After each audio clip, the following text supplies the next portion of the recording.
Marco. Bueno, listo. Entonces, muy buenas tardes para todos. Buenas tardes, Alison. Buenas tardes, Ángela, Freddy. Freddy está con nosotros. Juan Camilo, Catherine, Laura, Luis, Luis David, Luis Carlos, Marco, Marco, pues claro, María Alejandra, Milena, Rafael y Yuri, ¿no? Ya estamos todos, yo creo. Entonces, muy buenas tardes para todos. Hoy nos acompañan en esta presentación los ingenieros Marco y Freddy Guevara. Freddy, primero lo presento, es ingeniero químico de la universidad y es egresado del programa de maestría en ingeniería ambiental.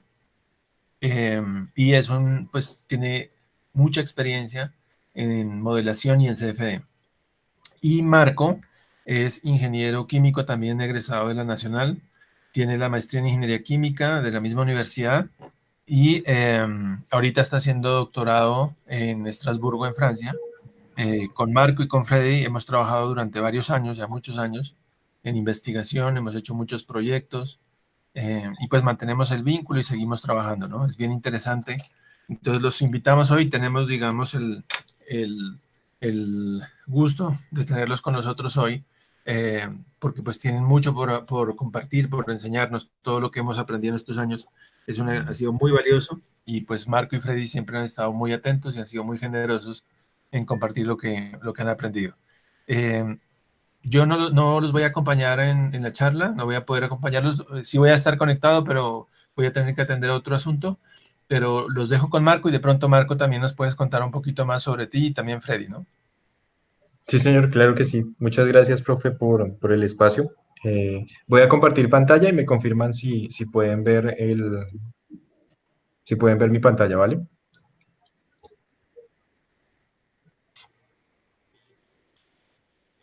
Ahí parece que ya viene. Listo. Sí, listo. Listo. Listo. Vale, bueno, muchas gracias, profe, por el espacio y gracias a todos por la atención y por estar aquí. Eh, bueno, el día de hoy vamos a hacer una presentación orientada principalmente como a contarles un proyecto que hicimos recientemente con el profe, que fue parte de la maestría de Frey. Lo hicimos con CFD y, y como preámbulo voy a hacer una introducción de qué es el CFD, cómo funciona. Les voy a contar pues más o menos cómo fue que mi experiencia personal con esta tecnología y cómo fue que aprendí a usarla. Y como los tips y lo que hay que tener en cuenta para poderla implementar. También pues vamos a ver para qué sirve y cómo se podría aplicar en varios campos. Y al final les muestro cómo se puede descargar, cómo se puede instalar y utilizar y discutimos un poco sobre cuál sería el ejercicio que haríamos de hoy en 8 en la próxima sesión que tengamos, que la idea es hacer un ejercicio pues ya aplicado usando el programa y mirando pues, qué bondades tiene y para que aprendamos a usarlo. Sería pues un tutorial básico, pero nos serviría bastante, yo creo que a todos. No sé si cuando tengan preguntas, no sé cómo funciona. Entonces, creo que el chat me da una notificación de sonido, entonces ahí me escriben o simplemente pues desbloquean el micrófono y me interrumpen y yo paro y lo charlamos, ¿vale? Bueno, entonces arranquemos. Bueno, el profe ya nos presentó. Mi nombre es Marco Guevara. Mi hermano es Freddy Guevara. Los dos somos egresados de la facultad. Hemos trabajado con varias tecnologías de modelación, tanto pues de modelación de procesos químicos como modelación CFD, modelación también de atmosférica a gran escala y con varios tipos de software para varias cosas. Entonces CFD es una de las áreas en las que más hemos trabajado y con las que más hemos logrado resultados interesantes con el profe. Nosotros trabajamos en el grupo de investigación de calidad del aire, entonces los ejemplos que van a hacer son muy relacionados con el tema de calidad del aire, de ingeniería ambiental, Pero también hay varios ejemplos y varios casos interesantes para las personas pues que les interesa el tema aplicado al área de procesos industriales, procesos químicos, diseño de equipos, evaluación y optimización de equipos de proceso. También pues vamos a hablar un poquito del tema para hacerlo más, pues un poco más diverso y también más interesante, ¿vale? Bueno, entonces primero vamos a hablar del CFD. El CFD es dinámica computacional de fluidos, sus siglas en inglés son Computational Fluid Dynamics. Es una tecnología que, aunque está siendo recientemente aplicada, hace tal vez unos 15, 20 años, empezó a ser aplicada ya a escala industrial, a escala productiva. Es una tecnología que lleva mucho tiempo en desarrollo. Básicamente es la solución, como bien dice aquí, es la solución numérica a las ecuaciones que dominan los fenómenos de transporte.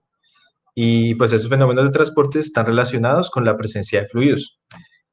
¿Cómo se solucionan estas ecuaciones del transporte? Que ahorita vamos a ver un poquito más en detalle.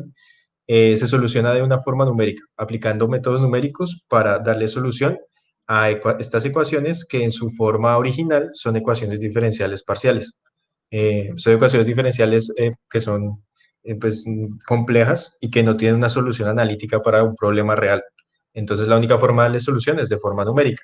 CFD utiliza un enfoque numérico basado en volúmenes finitos y a la combinación de esas dos, de las ecuaciones de transporte y del método numérico para darle solución, es a lo que se le llama CFD. Y pues ya hay varios tipos de software y varios paquetes comerciales o de open source que, que tienen esta dupla para lo que es CFD.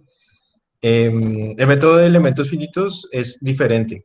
El método de elementos finitos es enfocado a algo que es como nodal y se usa más para sólidos. Aquí como estamos hablando de fluidos, se habla de volúmenes finitos, que es un poquito diferente. Y ahora tal vez nos queda tiempo y podemos ver ese detalle. Aplicaciones, pues básicamente todo donde tengamos fluidos. En ingeniería ambiental es especialmente interesante porque en ingeniería ambiental tenemos eh, que revisar siempre sistemas que son complejos, que son dinámicos y que no son geométricamente regulares.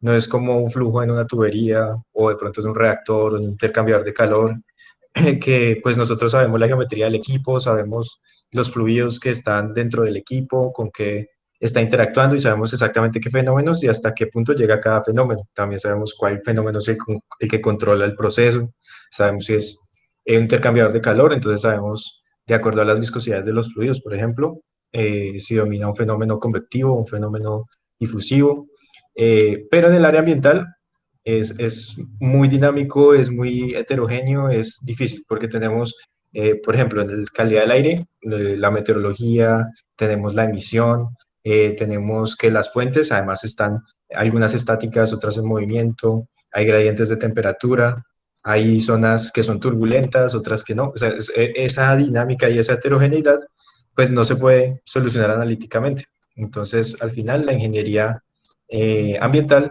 saca provecho de CFD para hacer estimaciones y hacer cálculos eh, pues precisos. En ingeniería química, en procesos y bioprocesos, pues la aplicación es bien interesante. En campos que todavía están en desarrollo, incluso si ya han alcanzado, digamos, una etapa de maduración avanzada, todavía se pueden hacer avances. Por ejemplo, en el tema de microreactores o microfluidos, CFD se utiliza mucho. Ustedes pues miran de pronto estudios o se van a encontrar a futuro con estudios de microfluidos, de reactores, de sistemas heterogéneos o de materiales nanoestructurados, los procesos de síntesis de materiales, son procesos que comúnmente se simulan usando CFD o usando alguna técnica que es numéricamente similar.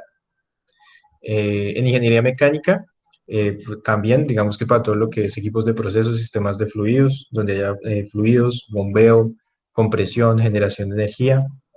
En el área de, bueno, ingeniería de la computación y ciencias de la computación, es interesante porque los métodos numéricos pues se corren en computadores y siempre pues hay una búsqueda por optimizar los códigos para lograr un mejor desempeño tanto en el hardware como en el software, para este tipo de simulaciones, que eso sí son bastante costosas, hablando de computación. Necesita uno bastante tiempo de computación, bastante capacidad de computación para correr casos reales. Y las otras ciencias que ya vienen asociadas a estos campos de aplicación. Entonces, como les decía, la idea es resolver las ecuaciones de los fenómenos de transporte numéricamente. Esta diapositiva resume lo que es eh, las ecuaciones. Bueno, en realidad, en CFD se utiliza un enfoque general.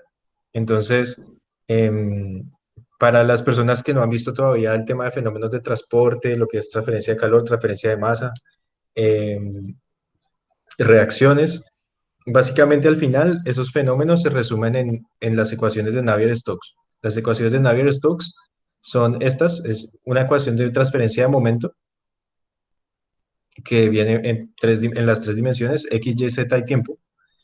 La ecuación de continuidad, que básicamente es digamos, viéndolo en palabras muy simples, es el balance de masa, es que se cumpla la continuidad en el fluido.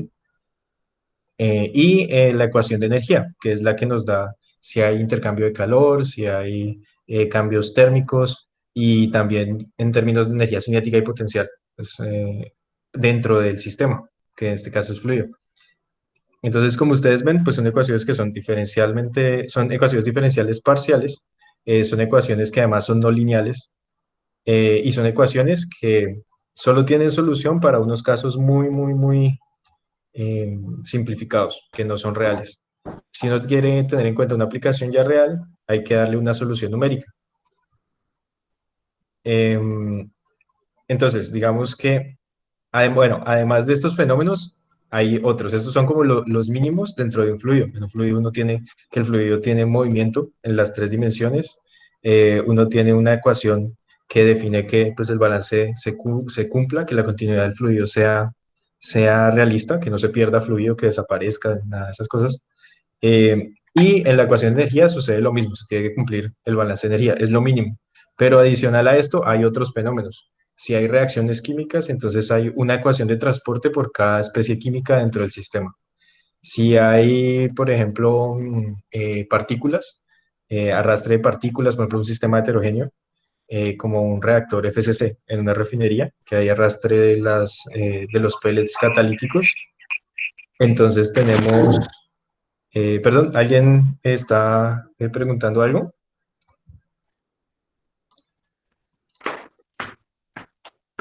¿No? Todo bien, ok.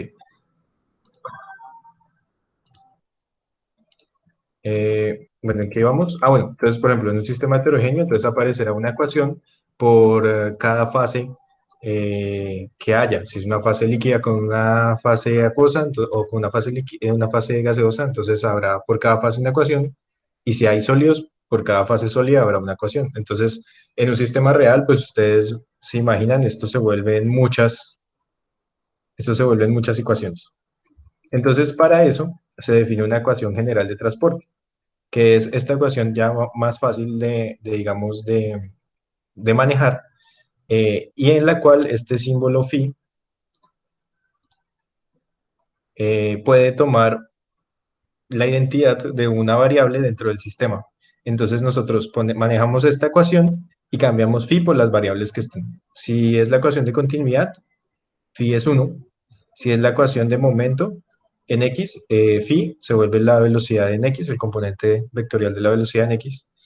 Si es en y o en z, tomará el componente de la velocidad en esa dimensión. En energía es la entalpía, por ejemplo, un sistema multicomponente es x, y así sucesivamente. Entonces, cada fenómeno traerá su variable correspondiente que estará sujeta al transporte dentro del sistema. Y para cada una habrá una ecuación de este tipo. Entonces, esto es súper interesante porque esto hace que simplemente yo multiplico esta ecuación y la escribo n veces y aplico el método numérico para las n ecuaciones que todas tienen esta forma. Esta ecuación también se puede expresar en forma integral. Entonces, aquí es exactamente la misma ecuación, pero en forma integral.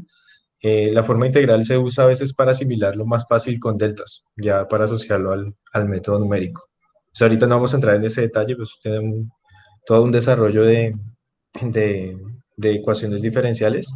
Las personas que pues están viendo o que ya vieron fenómenos de transporte en la maestría, pues están un poco más familiarizadas con esta formulación. Bueno, entonces ahora sí, vamos a hablar de cómo funciona CFD. Entonces CFD, como les decía, es coger esas ecuaciones y darles una solución numérica.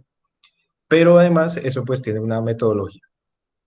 Esas ecuaciones están metidas acá en lo que es el software de CFD, pero nosotros tenemos que darle todos los inputs para poderlo llevar a resultados. Y también pues tenemos que hacer un procesamiento de los resultados para ver qué tan útiles son para nosotros. Entonces, CFE tiene tres etapas grandes de trabajo.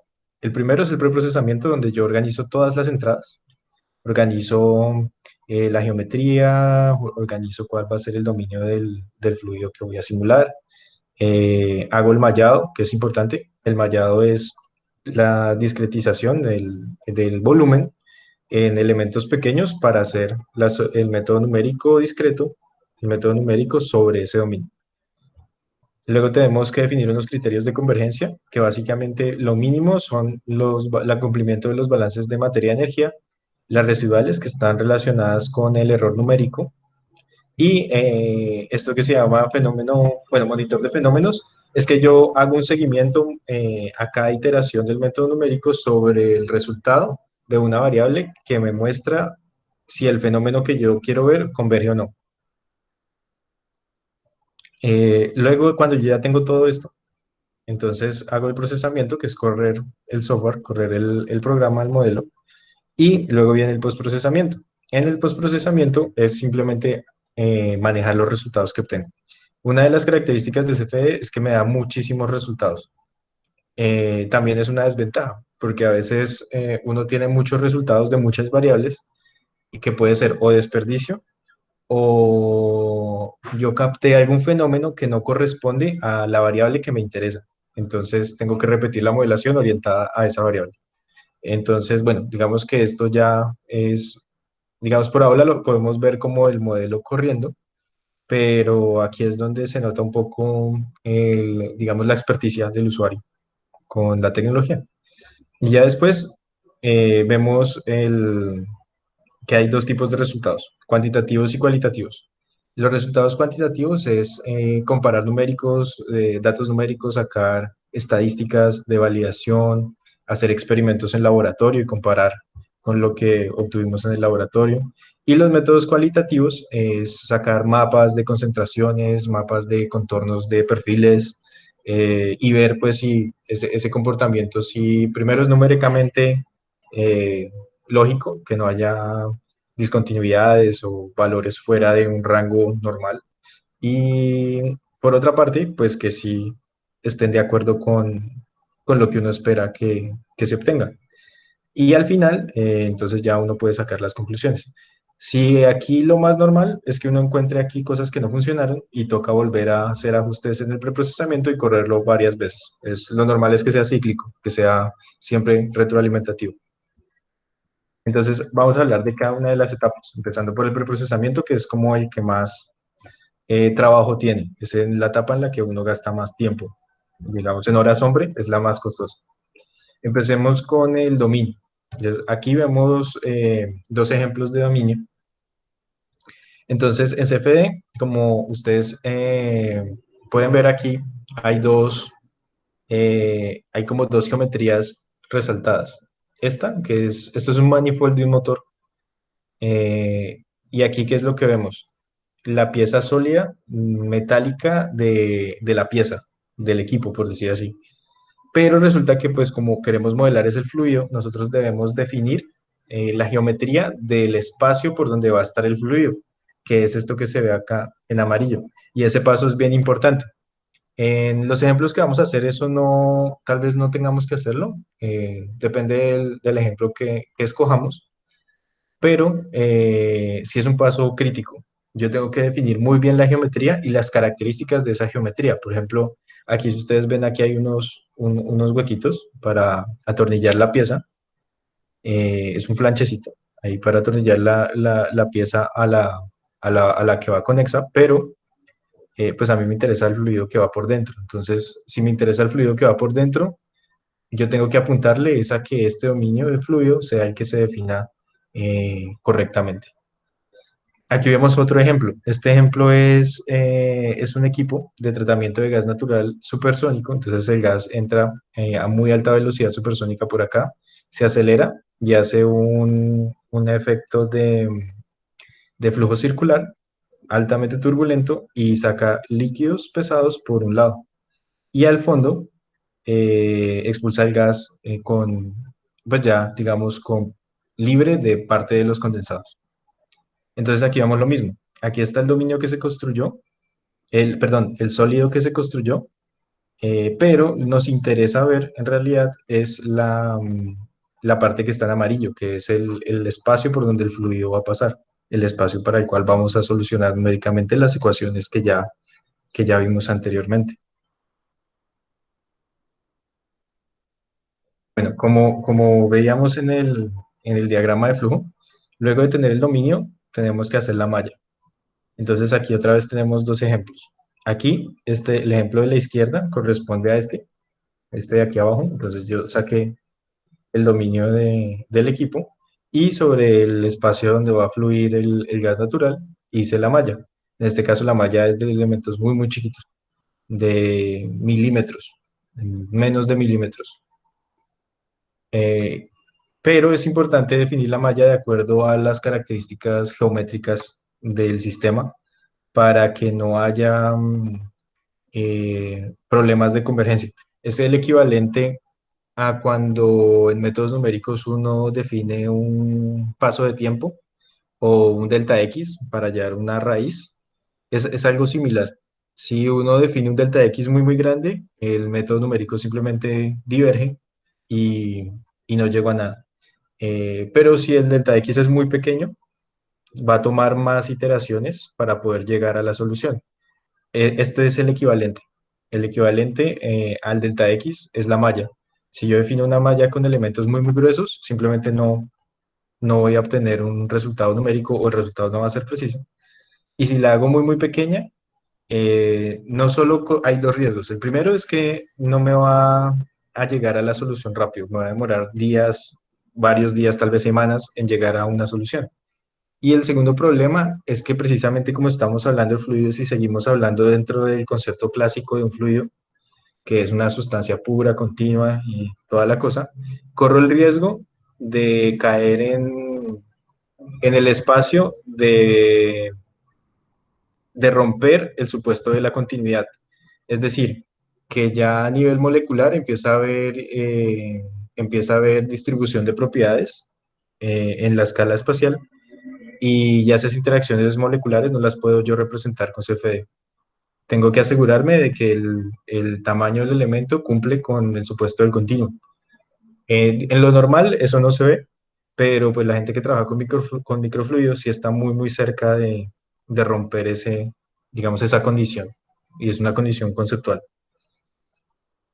Ya aquí en el ejemplo derecho vemos elementos, bueno, aquí eran elementos triangulares, no se alcanza a ver muy, muy bien, pero eran elementos triangulares muy chiquitos, elementos tetraédricos en 3D. Y en la parte derecha ya son elementos poliédricos. Es porque la naturaleza del sistema es diferente. Entonces también el tipo de elemento, la geometría del elemento cambia de acuerdo al fenómeno. Acá vemos un carro de carreras, un Fórmula 1, y vemos que estamos simulando la aerodinámica del carro exterior. Es el aire que pasa alrededor del carro. Entonces el tipo de elemento es diferente. Es un elemento poliédrico que es una malla más eficiente en términos de que matemáticamente va a ser menos pesada, va a converger más rápido. Y si yo tengo un volumen relativamente alto, relativamente grande, es un sistema relativamente grande, no me va a traer mucho error. Entonces, pues para ahorrar gastos computacionales, vale la pena. Entonces, para que vean como que este es uno de los pasos más críticos, todo lo que es geometría, malla, la mayoría de los errores yo creo que están es ahí en esos pasos. Siempre hay que ser muy cuidadosos ahí. Precisamente por eso, eh, la malla tiene indicadores de calidad. yo puedo definir, bueno, digamos esos indicadores de calidad ya están definidos, pero yo puedo elegir cuál voy a usar para evaluar el elemento que es de calidad y el que no. Acá vemos en esta parte dos elementos. Entonces, este elemento, son dos tetraedros, este elemento que está como espichado, como aplanado, como que no es regular, es un elemento de mala calidad. ¿Por qué? Porque imagínense, por ejemplo, un flujo de líquido que va en esta dirección, de derecha a izquierda. Eh, Va a ser difícil cerrar numéricamente el balance de masa en este elemento, porque este ángulo es mucho más pronunciado que el ángulo de esta cara. Entonces, eso es como el equivalente a dividir por cero. Si uno tiene un elemento que es casi plano, casi un plano, es como tener una discontinuidad en el espacio matemáticamente, es como dividir por cero, literalmente es como dividir por cero. Entonces, eso es un error y con un solo elemento malo que haya en la malla, la simulación se daña y tengo que volver a arreglar la malla, volver a poner a correr la simulación. Y aquí el elemento bueno, si ustedes ven, pues es un elemento que tiene como todas sus caras, todos sus ángulos iguales, y pues es como más regular. El balance va a ser más fácil y va a necesitar menos iteraciones para cumplirse. Entonces, este criterio que estamos viendo aquí, hay varios, pero pues este criterio es uno que es muy útil, muy sencillo de entender, ya van a ver por qué. Se llama criterio de calidad ortogonal en los elementos. Entonces, ese criterio le da a cada elemento de la malla un valor entre 0 y 1. 0 es el elemento que tiene, que es un plano, o sea, que una de sus caras es 0 y tiene una determinación. Y 1 es el elemento que más se parece a un cubo perfecto, un cubo que todos sus lados son iguales. Entonces, cuando yo tengo un cubo de todas sus aristas iguales, es un cubo perfecto y tiene una ortogonalidad de 1, una calidad de ortogonalidad de 1. Entonces, independientemente de si es un tetraedro, un poliedro eh, o un cubo, un hexaedro, yo puedo definir como una relación, un factor de forma, y ese factor de forma es lo que yo grafico en esta distribución de ese factor. Ese factor es esta métrica que es la calidad ortogonal. ¿Qué es lo que yo busco? Pues que todos los elementos se acerquen al elemento de buena calidad, o sea, que toda la gráfica tiende a recostarse hacia la derecha. Y pues que la menor cantidad de elementos esté aquí cerca de cero. A mí en realidad me interesan es estos que están cerca de cero. ¿Por qué? Porque como les decía, con un solo elemento malo que yo tenga en mi malla, la simulación se me va a dañar. Entonces, estos que están buenos no van a fallar, estoy tranquilo, pero aquí si hay un solo elemento en cero, se me daña la simulación. Y para eso hay un criterio. Ese criterio es que la calidad ortogonal del elemento de peor calidad en la malla no puede ser menor a 1 por 10 a la -2. Si yo tengo ese elemento más malo por 1 por 10 a la -2 o mayor, mi malla cumple con el criterio de calidad y puedo estar tranquilo de que no voy a tener problemas de convergencia por malla. Si tengo problemas, sé que es por otra cosa. En este caso, pues ustedes ven la malla es súper buena. Estamos en 0.2 casi, entonces está muy, muy, muy bien de malla. Y es una malla de como de 1 millón de elementos, más o menos. Luego, cuando yo ya tengo eso, entonces defino todo el fenómeno, todo lo que yo quiero correr. Y en el software, este caso es un pantallazo de ANSYS Fluent. Entonces, yo tengo que configurar si es, bueno, ANSYS, que es el que vamos a usar, o si es StarCCM, o si es OpenFOAM. Yo tengo que definir el setup y correr ese setup. Entonces, ese setup es la configuración.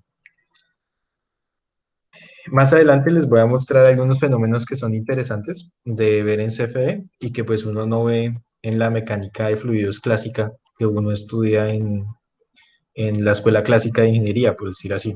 Por ejemplo, vamos a ver los modelos de turbulencia que utiliza CFE, vamos a ver el enfoque de sistemas multifase que utiliza CFE, y eso es bien diferente a lo que uno pues como ingeniero químico percibe.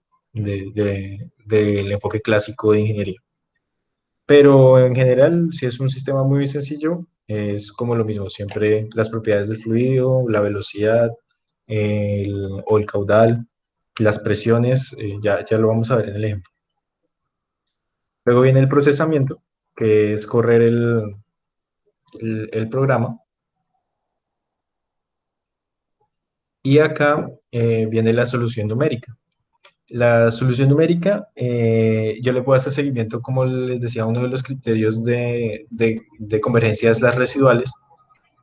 Entonces yo pongo a correr el modelo y yo puedo hacer seguimiento a las residuales. Las residuales es el error, como es análogo al error inject que uno calcula en métodos numéricos cuando uno utiliza un modelo como la bisección o Newton-Raphson, una cosa así. O incluso a veces este caso es más parecido como a Euler o a Runge-Kutta. Entonces yo puedo calcular como un error respecto a cómo va convergiendo el método, y eso es lo que se grafica aquí. Entonces, esta gráfica tiene varias características. Aquí vemos el número de iteraciones, o sea, empiezan cero y yo voy haciendo iteraciones a lo largo del tiempo. Esto se puede graficar en tiempo también. Y aquí está el valor de la residual. Y cada color, cada línea de cada color corresponde a una de las ecuaciones diferenciales parciales que están en mi modelo. Entonces, por ejemplo, este modelo de esta gráfica, uno puede decir que, bueno, que es un dominio que es tridimensional porque tiene x, y, z. Si fuera bidimensional tendría solo x y y. La continuidad siempre está, no puede faltar la continuidad. La energía yo la puedo apagar. En ANSYS yo puedo correr sistemas que son simplemente isotérmicos y no tienen interacciones energéticas. Pero en este caso, si ustedes ven, está aquí la energía, eso quiere decir que están teniendo en cuenta cambios en temperatura y flujos de energía térmica. Además, está K y epsilon, que son dos funciones, dos ecuaciones que permiten calcular estas dos funciones, K y epsilon, para sistemas que son turbulentos. Y esta que es NN3, esta que se llama NN3 es un parámetro adicional de turbulencia para algunos modelos de turbulencia modificados. Entonces, además, uno puede decir que este sistema es transitorio, porque empieza convergiendo y cada pico es un delta T. Entonces, yo converjo mi sistema en estado estacionario para el momento cero, y cuando llega una solución numérica o aceptablemente numérica, de acuerdo a los criterios definidos, termino ese delta t y sigo con el siguiente. Entonces, digamos que esto es como 0.1 segundos. Y aquí, en el final, este estado final es mi estado inicial para el siguiente 0.1 segundos. Y aquí ya voy en 0.2 segundos. Y así sucesivamente. Tal vez lo veamos en el ejemplo, cuando lo hagamos de hoy en 8, si escogemos un ejemplo que sea transitorio y no estacionario, vamos a ver este patrón. Listo. Entonces luego viene el análisis de resultados. El análisis de resultados, como les decía, básicamente son dos tipos, cuantitativos y cualitativos. Entonces vamos a ver los cuantitativos primero, que son los que están aquí a la derecha, que es básicamente sacar las estadísticas. Aquí este estudio fue un estudio de calidad del aire que hicimos para la tesis de maestría de Frey, que estuvo a la dirección del profe Luis Carlos. Y con él simulamos un experimento de un gas trazador para contaminación en un bus escolar.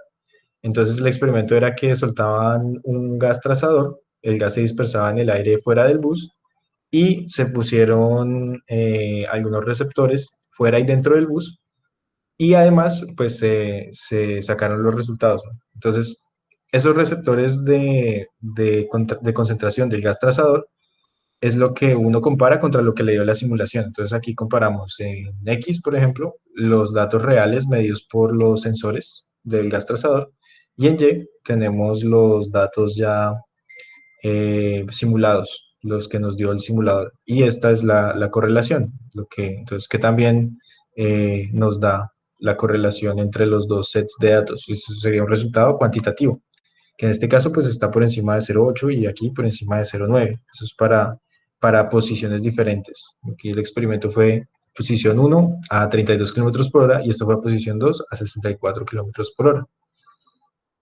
Y en la parte de la izquierda tenemos los contornos de acuerdo a los datos. El contorno de la izquierda, este de acá, es el contorno de referencia, porque las personas que hicieron el experimento también usaron un modelo, aunque no era CFD, era un modelo estadístico para estimar estos contornos, y ya este fue el que nosotros hicimos con CFD. Entonces, pues vemos algunas cosas interesantes que uno puede empezar a analizar. Por ejemplo, que aquí ellos no tuvieron en cuenta, precisamente por la naturaleza del modelo que usaron, no tuvieron en cuenta el exhausto. Bueno, en realidad se le llama tubo de escape. No tuvieron en cuenta el tubo de escape y por eso geométricamente es diferente. El modelo de nosotros pusimos el tubo de escape y por eso se ve afectado el contorno, así como lo percibimos acá. Bueno, entonces ahora, ¿cuánto tiempo llevamos? Bueno, vamos bien de tiempo.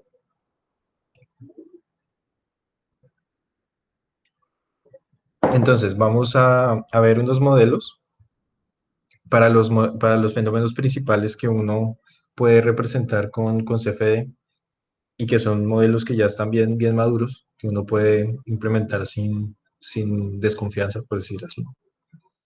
Y empezamos hablando de la turbulencia.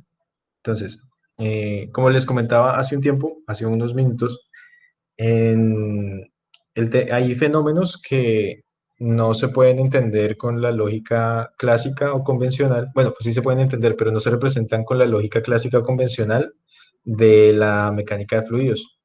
Por ejemplo, en la turbulencia, en la dinámica de fluidos clásica, uno se fija en el número de Reynolds, el factor de fricción, el diámetro, eh, ¿qué otra cosa era? Eh, la densidad y ya, creo que ya. Y bueno, y interactuaban otras cosas como la velocidad del fluido, el caudal, sí, estaban relacionados.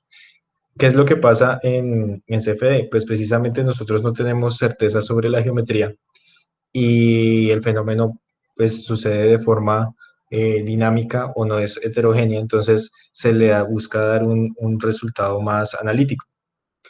Siguen obviamente siendo válidos las relaciones entre esas variables, entre la geometría, el caudal, las propiedades del fluido, pero en este caso lo hacemos punto a punto, instante a instante, a través de varios modelos que nos dan esas relaciones más en detalle. Entonces aquí tenemos un listado. Obviamente pues eso que les estoy diciendo implica que es un nivel de complejidad más alto. Aquí lo que vemos es en la parte izquierda aquí, el modelo de turbulencia. Estos son varios modelos que ya les voy a describir brevemente. Y en la parte derecha, el tipo de modelo, porque estos modelos también se clasifican de acuerdo a sus bases conceptuales y a su filosofía. Y además, estos modelos en orden descendente están ordenados tanto en complejidad como en la capacidad de cómputo que necesito para implementarlos. Entonces empezamos por estos, que son los más sencillos de implementar, gastan poco tiempo, dan resultados buenos para sistemas que tienen ciertas características, y cuanto más avanzo hacia abajo, necesito computadores con mayor potencia, porque son sistemas más complejos y pues me dan más información, pero eso implica más cálculos, más ecuaciones y, y también más parámetros para que no lleguemos a resultados erróneos. Entonces, los modelos de turbulencia empiezan, y el gran grupo son los modelos RANS. Las siglas RANS significan Reynolds Average Navier-Stokes, que básicamente es coger las ecuaciones que vimos al principio, las de Navier-Stokes para los fluidos, y hacer un promedio ponderado en el tiempo. Es un promedio en un delta T. Entonces, esa forma integral de la ecuación que veíamos al principio es importante porque es la que se usa para promediar en el tiempo esas ecuaciones. Y a ese enfoque se le llama RANS. ¿Qué es lo que pasa? Y es una de las cosas que uno ve en fenómenos de transporte. Cuando uno busca dar solución a un sistema turbulento y utiliza esta estrategia matemática, que es coger las ecuaciones diferenciales e intentar resolverlas asumiendo un delta t promedio del sistema, queda al final una ecuación que es no lineal, primero, es discreta en el tiempo, pero es no lineal y necesita de dos parámetros para poderse resolver. O sea, nos quedan 2 grados de libertad que necesitamos completar para poder resolver ese sistema turbulento. Entonces, estas ecuaciones suelen tener dos parámetros, por eso si ustedes ven que, por ejemplo, este se llama K epsilon, K epsilon realizable, este SST es K omega, entonces siempre hay como dos parámetros base, que es, lo que buscan es formular dos ecuaciones diferenciales parciales adicionales con para encontrar esos dos parámetros, esas dos funciones y completar los grados de libertad que nos quedan haciendo falta. Esos son los modelos RANS y es el enfoque como más aceptado para la mayoría de casos. Dentro de esos modelos están estos modelos que son los más viejitos, Sparlat, Amarast y IBM, que este IBM es de una ecuación. Y ahí todavía, por ejemplo, este IBM es como una versión mejorada de un modelo que uno ve que uno alcanza a ver en fenómenos de transporte. Pero pues ese modelo es muy, muy limitado. Entonces en CFD no se usa ese modelo con algunas mejoras. Este Epalat Amaras, que es un modelo ya de dos parámetros, pero también sigue siendo simplificado. Y luego viene el modelo de dos ecuaciones, que como bien les decía, el base es K epsilon. K es un modelo RANS, recuerden, y tiene dos funciones para completar los grados de libertad. K es la energía cinética turbulenta y epsilon es la dispersión de energía turbulenta dentro del fluido.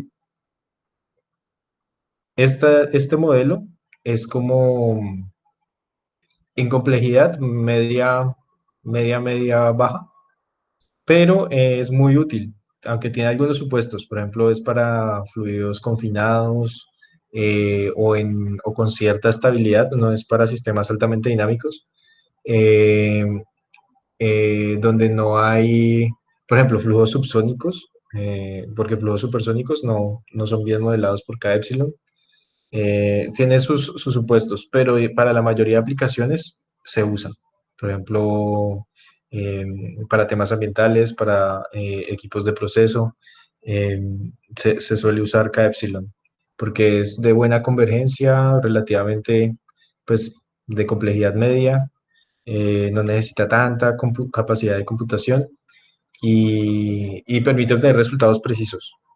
Ya sobre este hay algunas mejoras como el RNG o el Realizable. El RNG es una mejora que está orientada a fluidos circulares y el Realizable es una mejora que busca ampliar la cantidad de sistemas que puedo simular con este modelo. Y ya luego vienen, por ejemplo, K-Omega, que es para flujos en ductos, en canales abiertos y sus variaciones también. Y luego viene el Reynolds 3 Model, que este ya es un modelo, si ustedes ven, de 7 ecuaciones. Lo que pasa es que al promediar estas ecuaciones de Navier-Stokes, uno puede incluir los tensores. Los tensores son el equivalente al gradiente de deformación en la definición de viscosidad newtoniana. Cuando uno lo toma en cuenta en el modelo diferencial parcial espacial en las 3 dimensiones, salen 7 tensores. En realidad son 8. Salen 8 tensores. Esos tensores son unas matrices, unos hessianos, que justamente juegan el papel de ese gradiente de deformación. Entonces son matrices de gradientes de deformación en varias dimensiones. Y este modelo lo que hace es que tiene correlaciones para calcular 7 de esos 8. Y el octavo se calcula por diferencia. Pero el enfoque es ese. Este modelo digamos que los modelos intermedios es el que es más avanzado. Se usa mucho cuando son flujos circulares con cambios de dirección altamente turbulentos, con geometrías complejas, son muy dinámicos. Entonces es un modelo que es muy bueno, pero requiere ya una capacidad de computación considerable. Estos modelos KKL Omega son modelos como este, pero orientado a flujos no confinados, abiertos, eh, sobre todo canales y ríos, donde hay canales, ríos, por ejemplo, sistemas hidroeléctricos, ese tipo de fluidos que están canalizados, pero donde la gravedad juega un factor importante y además hay una fase gaseosa que es el aire encima. Este modelo es orientado a eso. Y ya luego vienen otros modelos más avanzados. Los modelos Large Scale Simulation son modelos que tienen una formulación totalmente diferente y buscan factores de escala de los EDIs. Los EDIs son eh, torbellinos que son inducidos no por, son inducidos por turbulencia. Son exclusivamente inducidos por turbulencia, porque hay torbellinos que se inducen y el fluido puede ser laminar. Por ejemplo, en el tema ambiental eso se suele ver mucho, que en la geometría de una edificación o de una característica, por ejemplo, en un caño urbano, induce esa recirculación, ese torbellino, pero no necesariamente la velocidad es tan alta o las características del fluido son tan turbulentas como para que el fluido sea turbulento y ese torbellino no es un eddy. Si hablamos de EDIs, este modelo busca con factores de escala apuntarle a la reproducción matemática precisa del comportamiento de los EDIs. Obviamente, si yo miro un sistema muy grande, por ejemplo un huracán, el EDI pues tiene un parámetro grande y si estamos mirando fluidos confinados en tuberías, en equipos de proceso, pues son EDIs pequeños. Entonces, los parámetros van orientados a ese fenómeno a una menor escala. Eh, es usado, es bastante usado, pero por el gasto computacional tan grande, todavía no ha ganado como terreno suficiente. Y por último está DNS, que es Direct Numerical Simulation.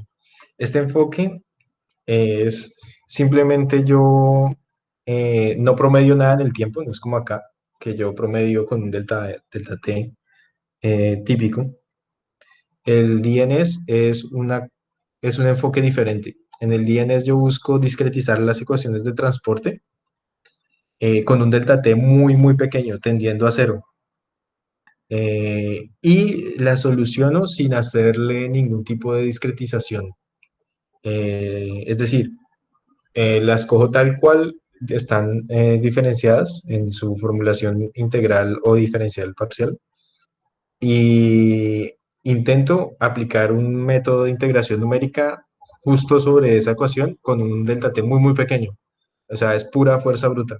Pero por eso mismo necesito muchísima capacidad de computación. La ventaja de esto es que no necesito, en realidad, modelos de turbulencia. Son las mismas ecuaciones de Navier-Stokes, pero solucionadas con muchísimo detalle y delta T's muy pequeños y mallas muy, muy pequeñas. Entonces no necesito parámetros de turbulencia ni complicarme la vida con el modelo ni su aplicación, pero necesito un computador muy, muy, muy potente. Entonces esto todavía está un poco, digamos, distante. Cada vez hay más casos de aplicación de DNS, pero aún no es lo común. Vamos a ver un video de una comparación entre el modelo RANS, que es el promediado en el tiempo, versus un LES. Entonces vamos a ver que el modelo RANS tiende a promediar en el tiempo y a estabilizar, a buscar estabilizar el comportamiento del fluido. Las variables que vamos a ver son las de energía cinética turbulenta y de crecimiento de la energía turbulenta. Y el modelo LES sí reproduce toda la dinámica de los torbellinos de los EDIs, que son los torbellinos inducidos por turbulencia, como les decía.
Bueno, aquí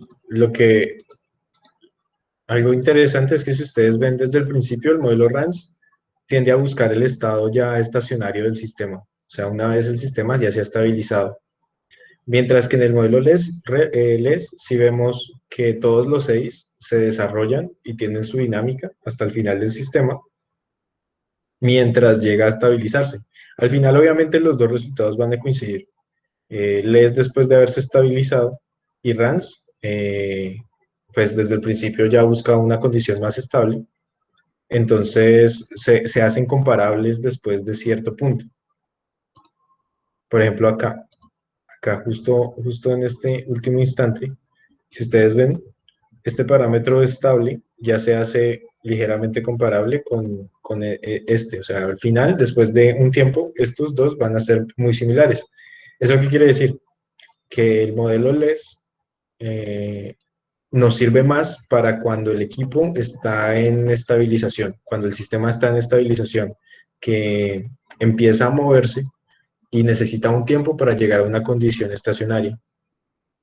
Mientras que el modelo RANS desde el principio busca esa condición.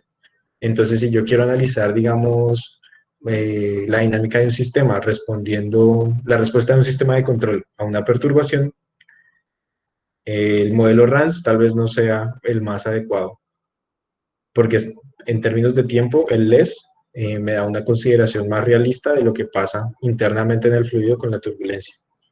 Obviamente, si yo puedo simplificarlo de otra forma, pues se puede hacer, pero ese tipo de diferencias es lo que hay que tener en cuenta. Por lo general, uno mira los procesos en estado estacionario, pero si uno es un diseñador de dispositivos, por ejemplo, de válvulas o de toberas o eyectores o algún tipo de dispositivo de proceso que utiliza la dinámica para funcionar, tengo que buscar un modelo un poquito más robusto.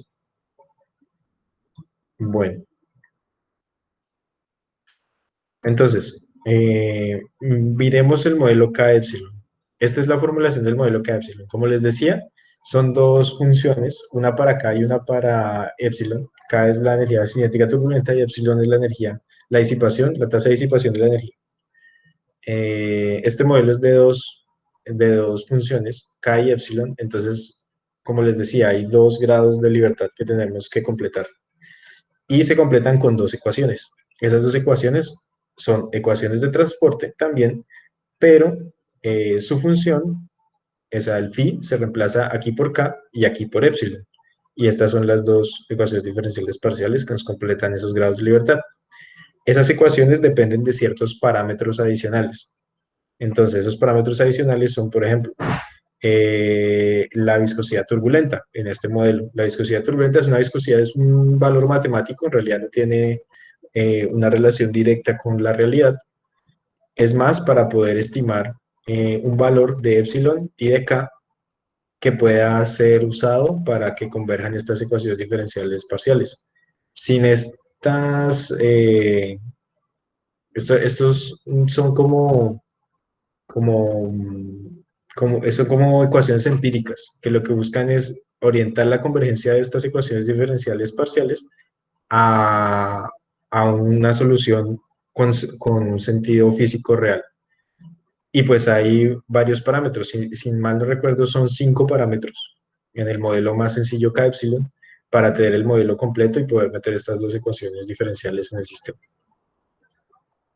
Entonces, hay modelos más simples, como les decía.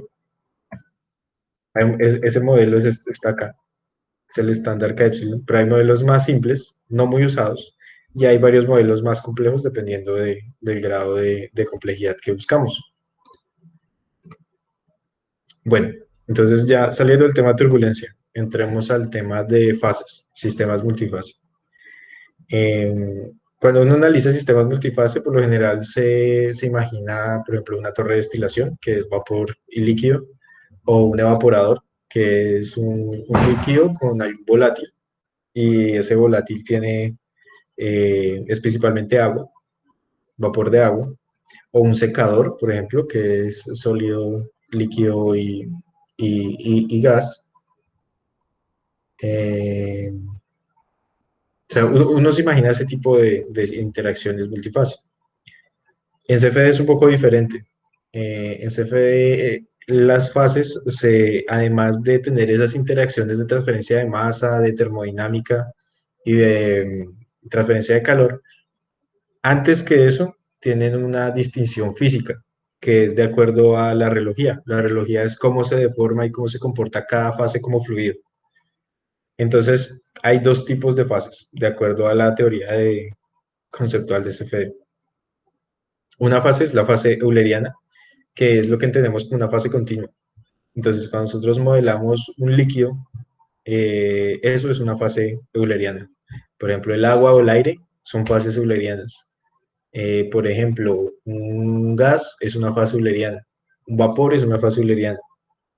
Eh, por ejemplo, una torre, aquí se menciona el plato de una torre, es gas líquido, pero las dos fases son eulerianas, tanto el gas como el líquido, porque el gas son las burbujas que ascienden y luego forman el seno del gas, y el líquido es el gas sobre el cual se da el burbujeo y la interfaz, y tiene la interfaz entre las dos fases, pero las dos son fases continuas. Separadores igual, hay líquido líquido, líquido vapor, y hay además, por ejemplo, un contaminante en un río. Si yo libero, por ejemplo, un hidrocarburo en un río, el hidrocarburo va a mezclarse con el río y se va a difundir en la fase líquida, que es continua. También en el aire pasa lo mismo. Un gas de efecto invernadero, un gas contaminante liberado en la atmósfera, sigue siendo el aire una fase euleriana, es una fase continua. Pero además hay fases lagrangianas. ¿Cuáles son estas fases lagrangianas? Por ejemplo, sólidos suspendidos. Por ejemplo, el material particulado es una fase lagrangiana. Por ejemplo, eh, un catalizador en un sistema heterogéneo. Un catalizador, quiero decir, en pellets, en un sistema heterogéneo. Es una fase lagrangiana. Aquí hay varias interrelaciones. Una es que, por ejemplo, la fase euleriana puede existir sola. Matemáticamente yo puedo modelar una fase euleriana sola, solo agua, solo aire, solo un líquido o solo un gas. Pero la fase lagrangiana por sí sola no la puedo representar matemáticamente con este enfoque, con CFD. Necesito que interactúe con una fase continua. Por eso siempre esta fase lagrangiana es la fase discreta o dispersa y siempre la modelo con una fase continua que la arrastre o la sedimente, que interactúe con la fase lagrangiana. Si yo busco modelar el comportamiento, por ejemplo, de polvos, de sólidos, como solos, pues ya no es CFD porque no tengo fluidos. Entonces los modelos son totalmente diferentes. Acá, ejemplos de fases lagrangianas discretas. Todas las fases lagrangianas tienden a ser discretas. Por ejemplo, el material particulado, como les comentaba, sprays, por ejemplo, en los procesos de spray dry o sprays en la atmósfera. Eh, Sedimentos, por ejemplo, un sedimentador de arenas o de metales suspendidos, por ejemplo, un proceso de floculación y de sedimentación, tratamiento de agua. Hay fases lagrangianas envueltas en ese proceso. Tenemos aerosoles, tanto en la atmósfera como en sistemas industriales, y emulsiones, algunas. Pongo algunas emulsiones porque hay emulsiones en las cuales la proporción no permite que sea un sistema lagrangiano, porque uno de los supuestos del sistema lagrangiano es la proporción. Yo tengo un sistema lagrangiano cuando la fase lagrangiana es menos del 10-15% del total del volumen del sistema. Pero pues si mi fluido, que es la fase dispersa, es más del 20-30% dentro del sistema, no lo puedo modelar como una fase lagrangiana, ya tengo que usar un enfoque de dos fases eulerianas. Eh, la forma más fácil de verla es con ejemplos. Entonces aquí vamos a ver dos fases eulerianas interactuando. Estas dos fases eulerianas es agua y aire. Aquí también tenemos lo mismo, agua y aire. Eh, y no hay ninguna fase lagrangiana. Aquí la diferencia entre estos dos, entre izquierda y derecha, es la malla. El de la izquierda tiene una malla más gruesa y el de la derecha tiene una malla más fina. El tamaño del elemento de la malla es más chiquito. Entonces van a ver que la resolución de la solución numérica es mucho mejor en la derecha.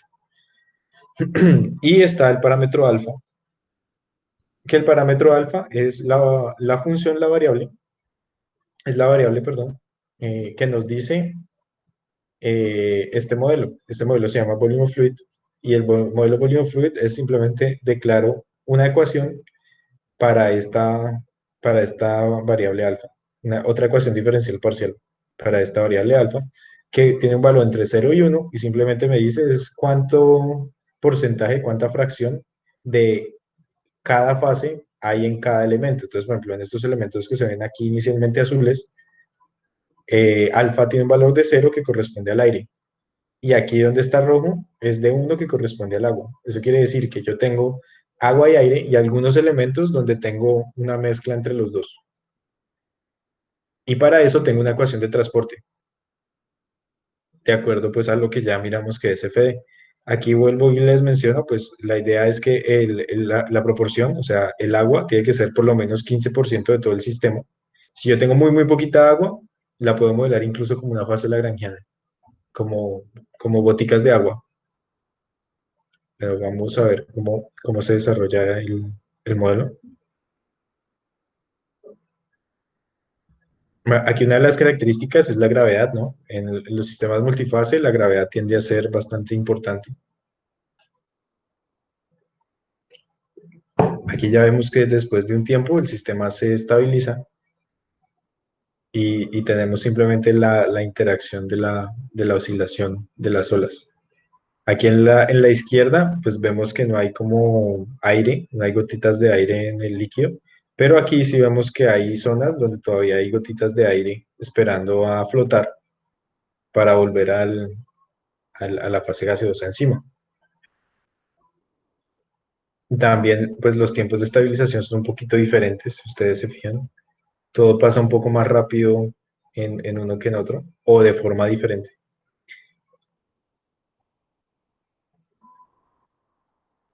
En este caso, los dos fases son incompresibles, o sea, la densidad es constante tanto para el aire como para el agua, pero es por lo que no hay cambios térmicos, ni hay altas velocidades, ni hay cambios importantes en la presión. Y como les decía, la interfase se define mucho mejor aquí en la derecha, que la malla es más fina que aquí en la izquierda. Esta simulación de la derecha pues demoró más tiempo en hacerse que la de la izquierda. Y una de las cosas interesantes que se ven es que en la interfaz pues tiene un gradiente y eso es lo que se llama difusión numérica, que es ya la difusión que yo percibo en el fenómeno por la misma resolución espacial del método numérico. Es por el error ya, es una difusión virtual que se percibe por el método numérico, por eso uno debe buscar una malla relativamente fina.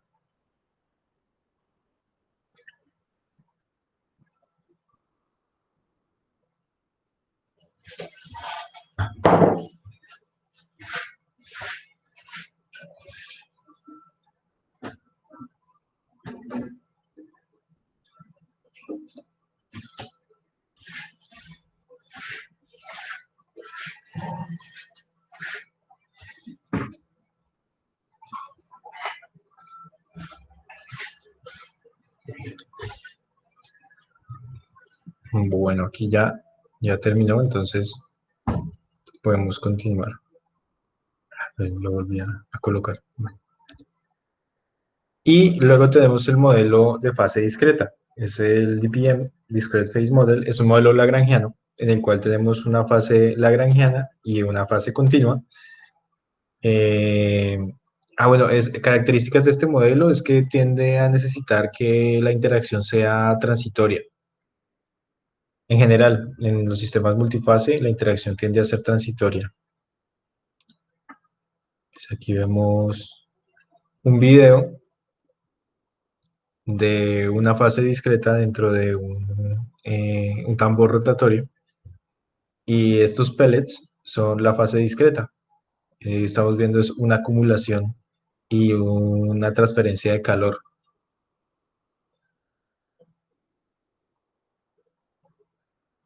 Y también pues uno puede modelar sprites, otro tipo de fenómenos.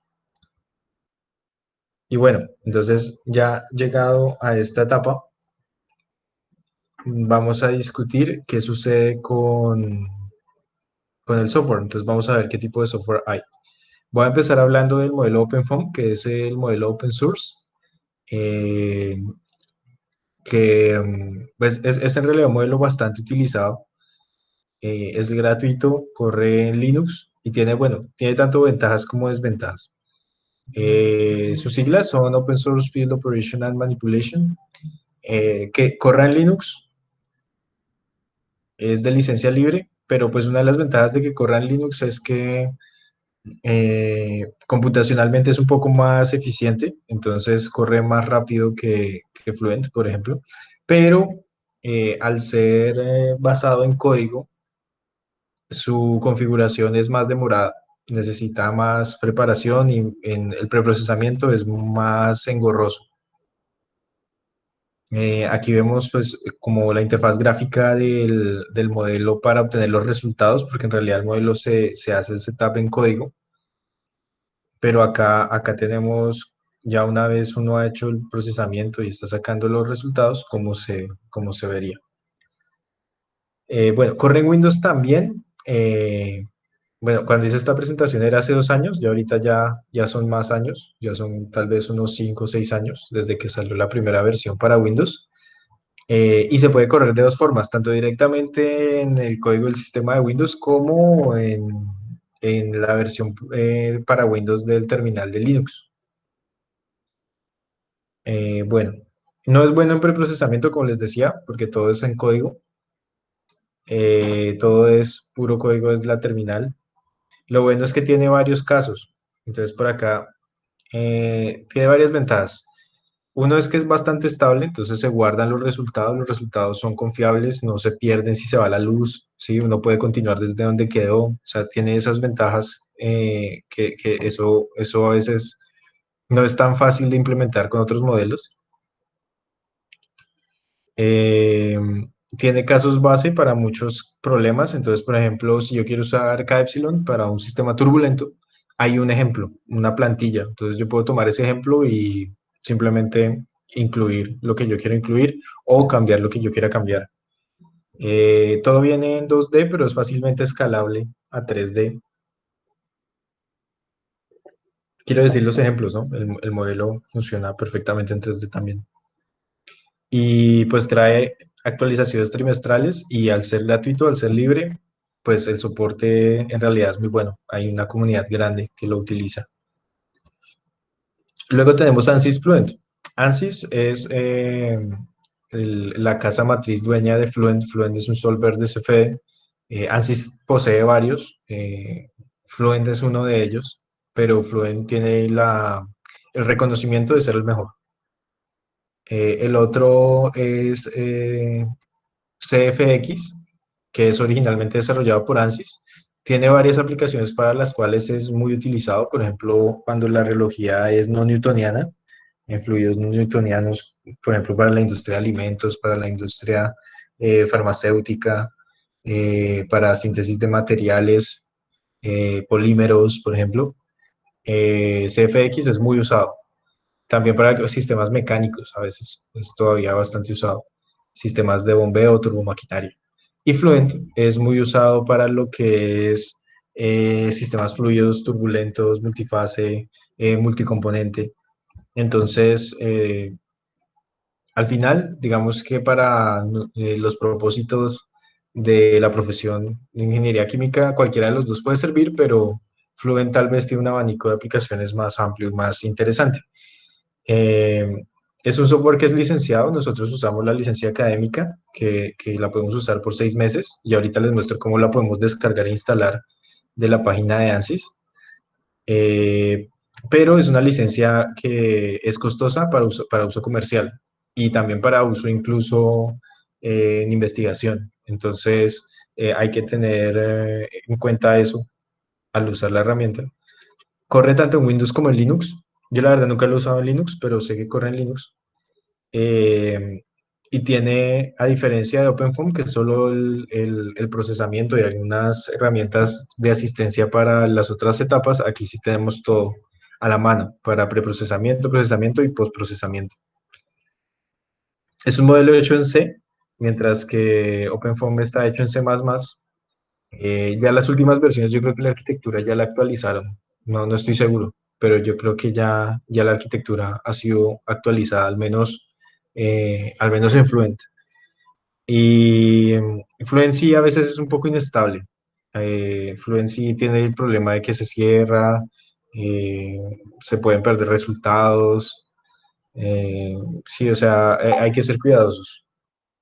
Em, ¿Qué otra cosa sucede con ANSYS Fluent? Hay varias alternativas de implementación. La que nosotros vamos a ver es basado en este entorno gráfico que se llama Workbench, que desde el Workbench yo tengo acceso a todos los subprogramas, incluido Fluent, que trae ANSYS. Entonces, este es el que vamos a usar. Las actualizaciones son anuales, obviamente licencia paga, y bueno, tiene también posibilidades de desarrollo mientras UDF. OpenFOAM también tiene posibilidades de desarrollo bastante interesantes. ANSYS Fluent también tiene esa facilidad. Bueno, entonces vamos a ver la instalación. Entonces aquí yo les voy a enviar estas diapositivas y aquí ustedes pueden usar esta dirección para ir a la página de desarrollo no, comercial de ANSYS y buscar en los productos gratuitos para estudiantes. Se aseguran que aquí diga Academy. Aquí está. Ah, bueno, a mí me sale en francés por lo que estoy conectado en Francia, entonces la IP es de Francia, pero ustedes se fijan que aquí diga Academic y, eh, y tienen que aparecerles estas mismas opciones. Ustedes les dan clic aquí en donde dice ANSYS Student. Aquí yo les coloqué. Le dan clic ahí donde dice ANSYS Student. Chun, y se abre aquí abajo el menú de las características del producto y descarga. Ustedes le dan aquí en Download ANSYS Student 2020 R1 o la versión que esté en su momento y descarga un archivo y lo instalan y ya. Para verificar pueden venir aquí a donde dice What's Included, que está incluido, y revisan que tenga el ANSYS Workbench y que tenga ANSYS CFD, CFX y ANSYS Fluent. No importa si no tiene CFX, nos interesa que tenga ANSYS Fluent. CFX es el que les comentaba. Estos otros son otros modelos, pero pues si trae estos, lo podemos trabajar. Importante que, pues, por ejemplo, este lo vamos a ver, Space Claim, Design Modeler, vamos a usar Fluent, vamos a usar el Meshing, ANSYS Meshing, y vamos a usar Workbench. Estos otros son otros modelos que no, pues no vamos a usar en este caso. Entonces aquí yo les puse para recordar dónde deben hacer clic. Y, bueno, es esta pestañita, ¿no? Es esta pestaña, aquí en Download Students, ANSYS Student versión la que esté vigente, y ahí le dan clic y ya. ¿Sí? Entonces ustedes completan aquí y lo descargan. Es un streaming y es rápido. Listo. Entonces, como parte final de la presentación, bueno, parte semifinal de la presentación, les voy a mostrar un estudio que hicimos recientemente. Fue la tesis de maestría de Frey y fue un estudio hecho en Transmilenio.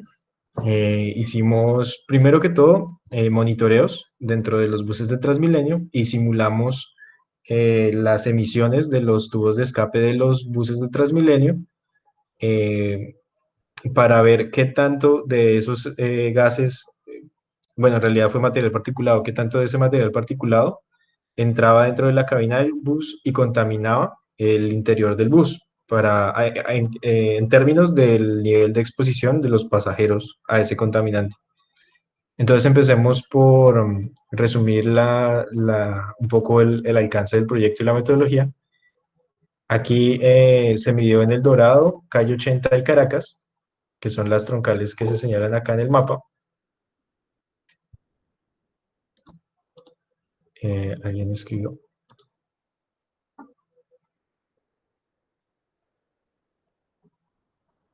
Ah, ok.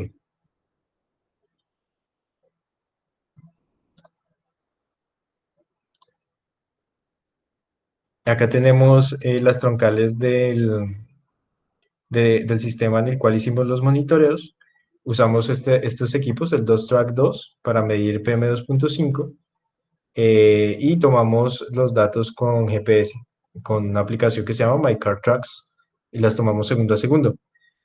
Y usamos siempre mediciones entre estas horas, entre las 2 y las 7 de la tarde. Esta es una descripción breve de lo que es el sistema Transmilenio, que pues son líneas exclusivas, ustedes lo conocen.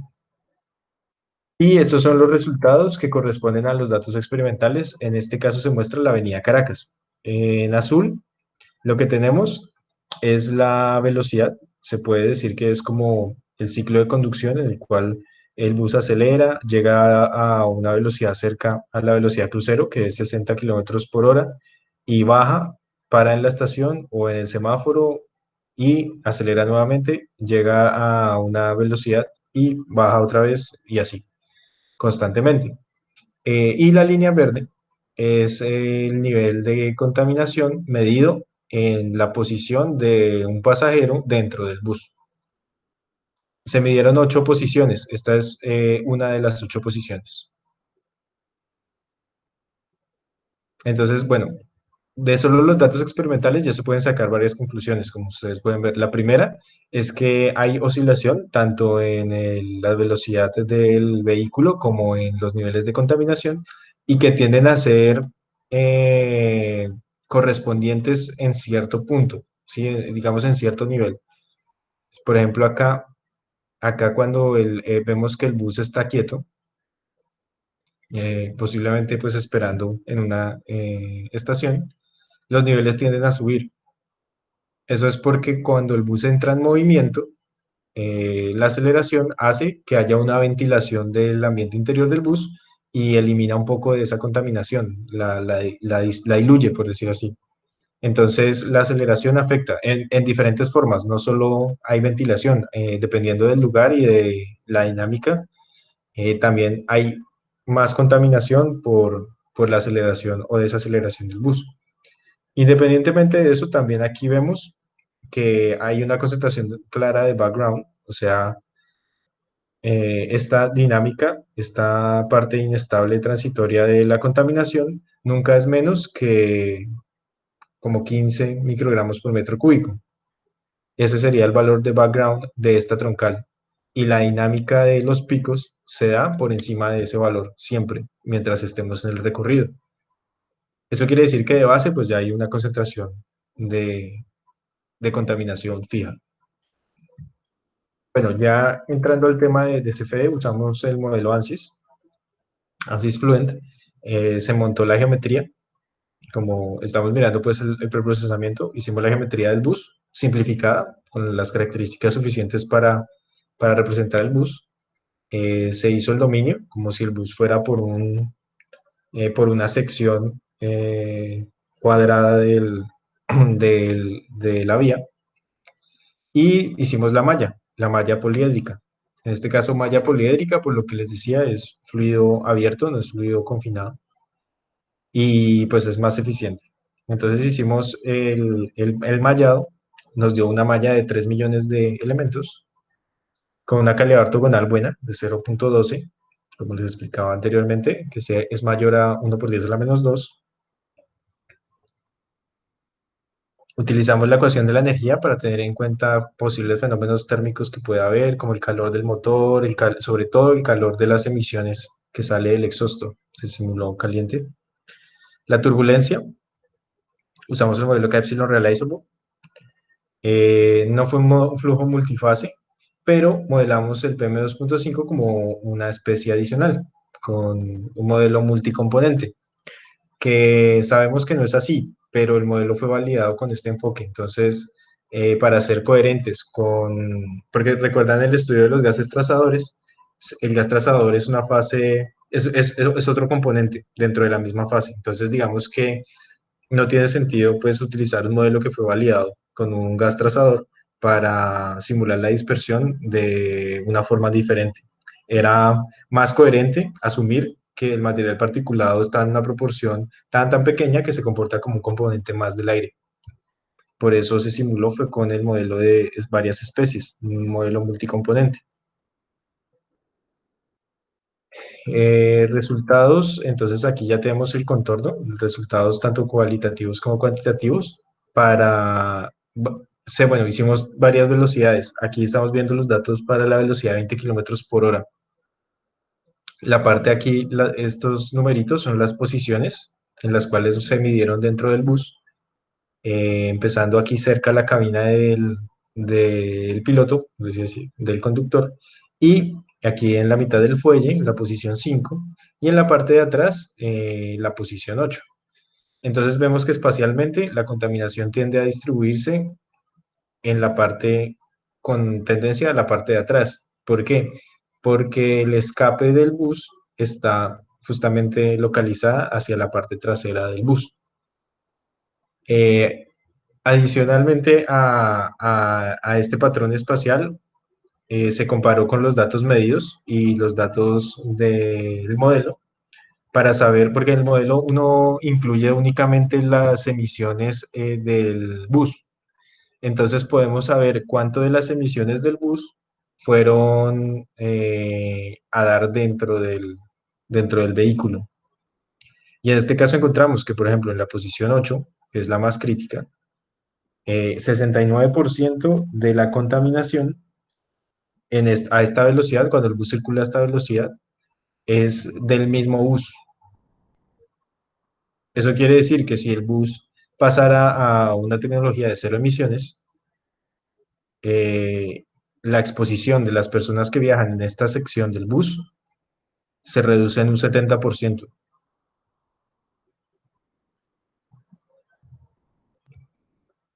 De forma similar lo hicimos para 36 kilómetros por hora. Aquí vemos ya una distribución un poco más uniforme porque hay ventilación y hay más dinámica dentro de la cabina. Entonces, la contaminación se distribuye no solo atrás, sino también la dinámica de los fluidos eh, hacen que entre y salga aire y en esa dinámica arrastra contaminantes hacia adentro y hacia afuera en diferentes posiciones. Pero hicimos el mismo ejercicio y encontramos algo similar en la parte de atrás, aunque es lo más crítico. También hay autocontaminación importante en varios lugares del bus. Por ejemplo, aquí en la zona 4 llega a ser casi el 30% la autocontaminación. Esto es a 36 kilómetros por hora. En promedio, como 20% es la autocontaminación dentro del bus. Ya si lo miramos a 60 kilómetros por hora, que es la velocidad crucero, aunque el bus pues está cambiando de velocidad constantemente, vemos que la ventilación es mayor, entonces vemos niveles en general menores y en la parte de atrás del bus lo más crítico llega a 24%, en general baja bastante, eh, lo cual pues nos dice que la modelación primero sí está reproduciendo un patrón que tiene sentido, está de acuerdo con las mediciones, o sea, la tendencia en los monitoreos con la tendencia de CFD está, es coherente. Aquí tenemos el background en cada caso. Y aquí tenemos el CFE. Entonces, lo que podemos hacer es a esto, le quitamos esto y comparamos con esto. Y así es que obtenemos este porcentaje. Porque sabemos que este background, pues, es constante en el recorrido. Entonces, la variación de la contaminación dentro del bus real, estoy hablando del bus real medio del monitoreo, va a estar dada por esa dinámica de este valor medido menos el background. Mientras que en la simulación va a estar dada es solamente por los datos medidos de la simulación. Entonces, ¿qué sucede? Podemos verlo de dos formas. o a este dato le restamos el background o a la modelación CFD le sumamos el background, lo podemos entonces comparar. Y así fue que se hizo. Este estudio ya se entregó el año pasado. Freddy ya obtuvo su grado de maestría. Y hace unos pocos días, pues ya nos llegó la aceptación para ser publicado en el journal, en el Asian Journal of Atmospheric Environment, donde pues ya hemos publicado varias cosas ahí. Este es el estudio más reciente. Algunas referencias que usamos. Y bueno, esa es toda la presentación que tenía para ustedes el día de hoy.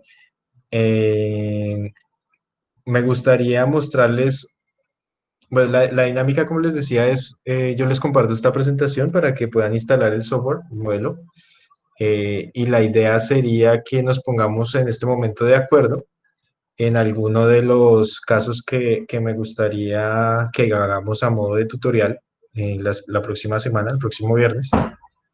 Y, y pues preparamos todo el material, yo les envío los archivos de inputs para que nos reunamos y lo hagamos. Entonces, voy a mostrarles esos casos. Esta es una aplicación de dinámica atmosférica que a mí me gusta mucho, lo haríamos solamente en Fluent también, que se llama Von Karman Vortex Street. Este fenómeno se da en el aire, típicamente, y por ejemplo aquí lo que vemos es cómo las nubes lo perciben.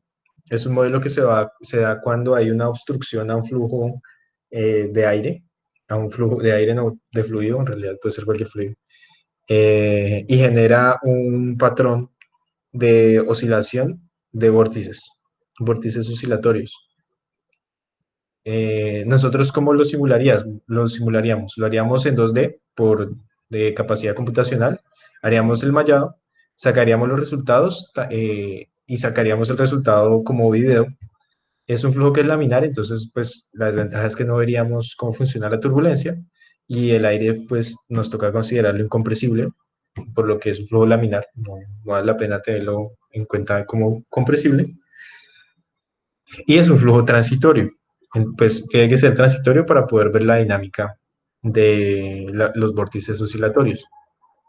Es un fenómeno que se da en la naturaleza, o sea, es un fenómeno que hace parte de la dinámica de la naturaleza. Aquí, por ejemplo, lo vemos en la atmósfera. Hay un sistema montañoso y eso induce los vórtices oscilatorios en la atmósfera, en las capas bueno, en realidad no son las capas superiores. Eh, y aquí, por ejemplo, lo vemos inducido por un rascacielos. Aquí se ve desde el espacio. Este es un volcán inactivo y el flujo de aire, eh, el volcán, bueno, obstruye la continuidad del flujo de aire y genera el sistema que les comentaba, el fenómeno de turbulencia oscilatoria. Este es uno de los casos para simular. Nosotros lo haríamos simplificado, lo haríamos aquí en esta geometría, meteríamos aquí un fluido con una velocidad constante y tenemos la obstrucción y vemos si logramos reproducir el vórtice después del cuerpo que obstruye el sistema. La geometría lo haríamos a escala, como si lo estuviéramos haciendo en un laboratorio. Con esta geometría. Haríamos la malla, así como se ve acá, con estos parámetros. Los resultados que esperaríamos son algo así.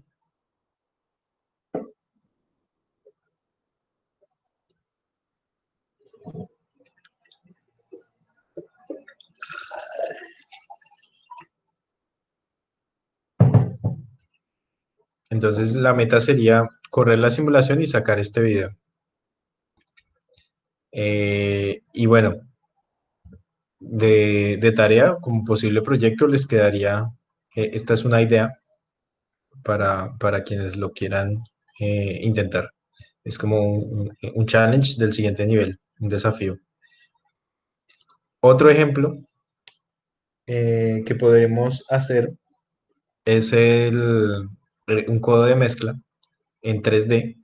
Entonces es un poquito diferente porque aquí tenemos dos fluidos que entran por dos ductos. Este va por el codo principal, y este entra una tubería anexa en el ángulo del codo. Y los dos fluidos tienen velocidades diferentes.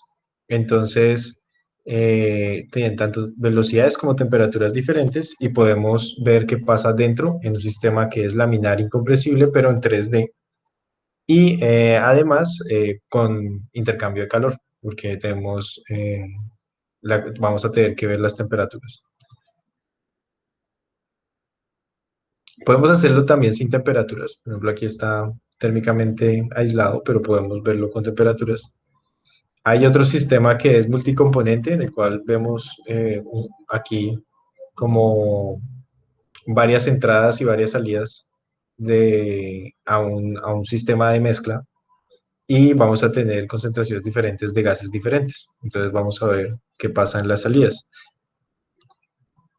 Entonces esas tres son las opciones que podríamos discutir. Ustedes pueden escoger cuál tutorial quieren hacer, y lo preparamos para hacerlo en nuestra próxima sesión.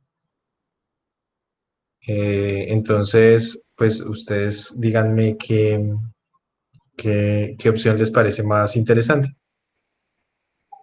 Marco, muchas gracias.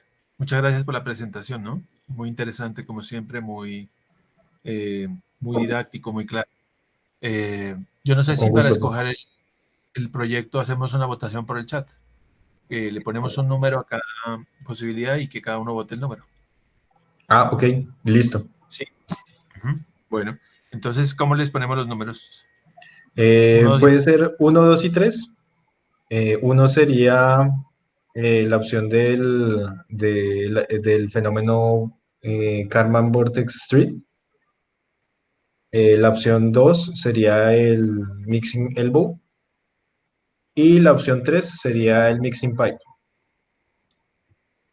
listo. Entonces, por favor, por el chat escriban uno, dos o tres según su preferencia y la mayoría gana, ¿ok? Bueno, ya tenemos uno, dos unos en el chat, tres unos, cuatro unos, cinco unos. Ya vamos, todavía nos falta un poquito a seis unos, siete unos van, casi que es la mitad, faltarían otros dos. Yo creo que ya con el uno, con eso gana, ¿cierto? El uno. Y yo creo que sí. Ujú. Entonces sería el uno, Marco. Listo. Sí, señor. Listo. Perfecto. Ujú. Entonces, yo voy a organizar los archivos y la información, profe, y se la envío para compartirla con todos. Y la idea sería que entonces la próxima vez que nos reunamos, trabajamos es en el tutorial para correr el caso en el programa. Yo no sé, Marco, si mejor te añado al grupo. Tenemos un grupo de WhatsApp del curso. Te añado al grupo y por ahí comparten la información. Y para los que están aquí de taller uno, yo se la reenvío a los de pregrado de taller. Bueno, sí, señor. Listo. Perfecto. Bueno, listo, Marco. No sé si alguien tiene alguna pregunta, algún comentario. Ana María, Andrés, Ángela, preguntas, comentarios.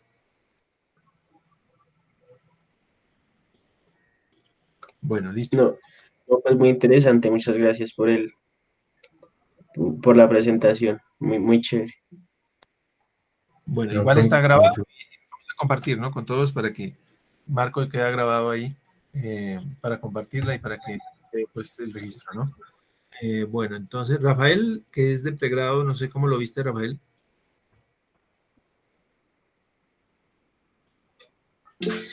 Bueno, profesor, primero, pues buenas tardes. También a Marco, muchísimas gracias por la presentación. Eh, bueno, me parece realmente muy interesante, ya que, pues, desde mi punto de vista, obviamente lo veo desde la base, ¿sí? No, porque, pues, no he llegado a temas tan, tan aplicados como lo que se puede ver, pues, ya en maestría. Entonces me pareció realmente muy interesante y demasiado útil, aunque claro, me imagino que pues, veo que la complejidad matemática que hay detrás de esto pues es grande. además de los requerimientos computacionales que supongo deben ser muy altos. Pues el requerimiento computacional depende de qué tanto uno quiera complicar el problema y qué tanta precisión quiera. Para empezar, uno puede simplificar mucho los problemas y los puede hacer en un computador sencillo. Luego puede ir aumentando la complejidad y puede ir entendiendo más los fenómenos y de pronto buscando un poco más de precisión. Pero en general, digamos, para empezar uno puede en su computador normal, en la casa. Igual, pues para los que están en pregrado, ya miran qué es lo que cuál es el estado del arte, ¿no? Para dónde uno debería ir en pregrado, en qué debería poner atención. Por ejemplo, el curso, el de fenómenos de transporte es muy importante si le gusta este tema, ¿no? Muy importante. Uh-huh. Bueno, listo.